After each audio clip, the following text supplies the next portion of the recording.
플라톤이 쓴 이 파이돈이라는 책에 보면 이 철학자 소크라테스의 마지막이 어떠했는가를 잘 기록하고 있습니다. 이 사형 선고를 받고 이 감옥에 갇혀 죽을 날을 기다리고 있는 이 소크라테스, 일반적인 사람이라면 이 시리에 빠져 일상적인 생각과 일상적인 삶을 이어가기가 힘든 상황이지만 이 소크라테스는 그렇게 하지 않았습니다. 오히려 철학자로서의 본분을 방해하는 육신을 마침내 벗어남을 통해 진정한 본질과 진정한 자유를 누리게 된다고 생각했습니다.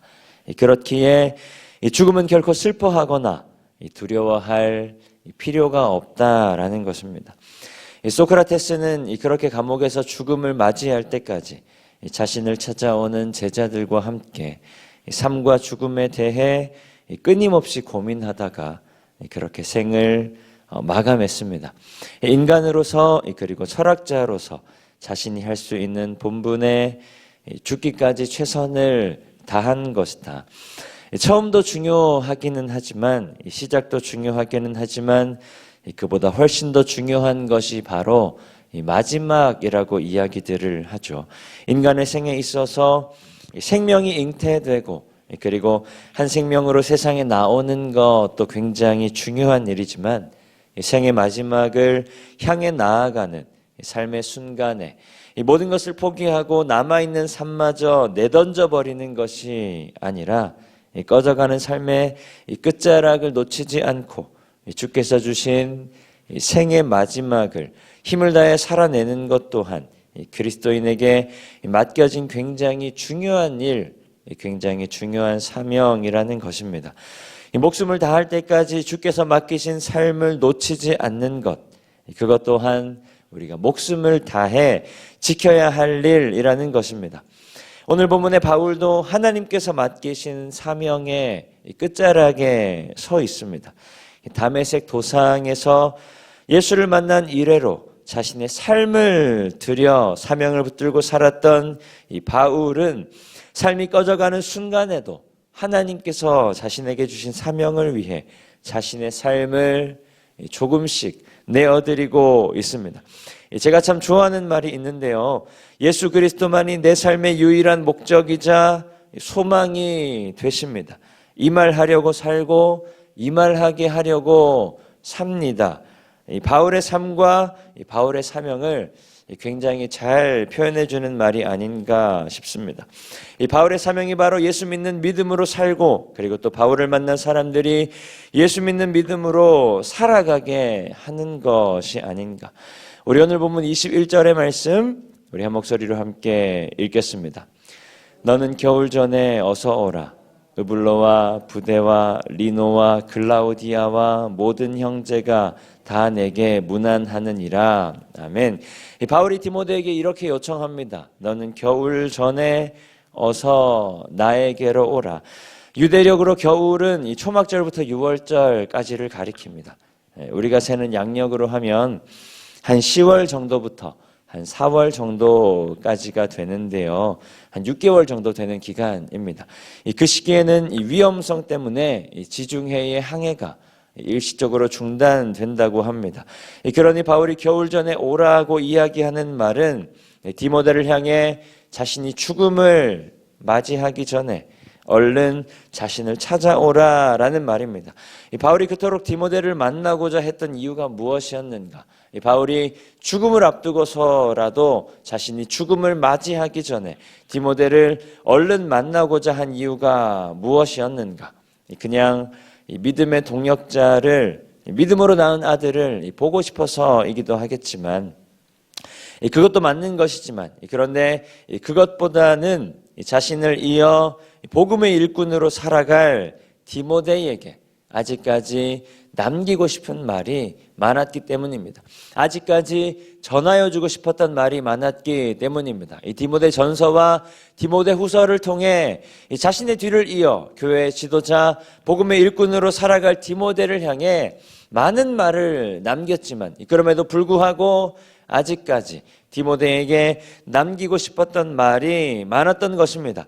앞으로 디모데가 살아갈 사명자의 삶이 결코 순탄하지 않을 것을 누구보다 잘 알았던 바울이기 때문에 디모데의 믿음과 디모데의 마음, 그리고 디모데에게 맡겨진, 디모데에게 남겨진 그 사명을 더욱 굳건하게 하려는 것입니다. 그리고 마지막으로 문안 인사도 잊지 않습니다. 오늘 본문 19절에서 21절 말씀인데요, 우리 한 목소리로 함께 읽겠습니다. 브리스가와 아굴라와 및 오네시포로의 집에 문안하라. 에라스도는 고린도에 머물러 있고 드로피보는 병들어서 밀레도에 두었노니 너는 겨울 전에 어서 오라. 으블로와 부데와 리노와 글라우디아와 모든 형제가. 아멘. 이 문안은 말 그대로 문안이기도 하고요, 한편으로는 이 외로운 지도자의 삶을 감당하는 이 디모데로 하여금 동일한 사명을 붙들고 살아가는 이들이 여전히 함께하고 있음을 상기시켜 주는 것입니다. 이 복음을 전하는 일, 이 복음의 사명자로, 복음의 일꾼으로, 교회의 지도자로 살아가는 일이 결단코 수월하지 않지만 굉장히 외롭고 힘든 걸음이지만, 때때로 그리스도인으로 살아가는 삶조차도 때때로는 외롭고 힘겹게 느껴지는 삶이지만, 그럼에도 여전히 동일한 믿음, 여전히 동일한 사명을 붙들고 곳곳에서 하나님께서 맡기신 사명을 감당하는 이들이 있음을 상기시켜 주는 것입니다. 그렇게 함께하고 있는 사람들이 있으니, 그렇게 동일한 믿음을 붙들고 살아가는 이들이 여전히 함께하고 있으니 조금 더 힘을 내어 복음의 전도자의 역할을 감당하라는 것입니다. 그러니 겨울이 오기 전에 속히 나에게로 찾아오라. 인생의 겨울이 찾아오기 전에 주께서 주신, 하나님께서 우리에게 맡기신 그 사명을, 그 믿음의 사명을 공고하게 하라는 것입니다. 그리스도인으로 살아가는 삶이 때로는 힘들고 때로는 외롭기도 하지만, 그럼에도 한 믿음을 붙들고 살아가는 이들이 있으니, 한 믿음을 붙들고 살아가는 믿음의 동력자들이 있으니 조금 더 힘을 내어 우리에게 맡기신 믿음의 경주를 우리는 끝까지 이어가야 합니다. 주께서 우리에게 맡기신 사명, 하나님께서 우리에게 주신 사명이 있으니 우리의 목숨이 다하기까지 우리는 다시 그 사명을 붙들어야 합니다. 생각지 못한 삶의 곤고함이 찾아오기 전에, 하고 싶어도 할 수 없는 우리 인생의 겨울이 찾아오기 전에, 마음은 원이로 돼 육신의 힘이 받쳐주지 못해 우리의 믿음의 일을 해나가기 힘든 인생의 겨울이 찾아오기 전에, 우리의 힘이 닿는 날까지 주께서 주신 사명, 주께서 주신 삶을 충실히 살아내는 일, 예수 십자가 복음의 능력을 신뢰하며 그 믿음 굳건하게 붙드는 일, 온 땅 가운데 주님의 십자가 사랑과 은혜를 선포하는 일 능히 감당해낼 수 있기를 소망합니다. 특별히 사순절 기간을 살아가는 가운데 우리 한 사람 한 사람을 위해 끝까지 하나님 맡기신 사명을 기억하며 감당하셨던 그 예수 그리스도를 기억하며 그 예수 그리스도의 십자가를 묵상하며 그 예수님의 걸음을 닮아, 그리고 예수님의 걸음을 따라 살아내는, 그렇게 끝까지 하나님의 사명을 감당해내는 우리 모든 성도님들 되시기를 축복합니다. 우리 이 시간 주신 말씀 기억하며 함께 기도하며 나가도록 하겠습니다.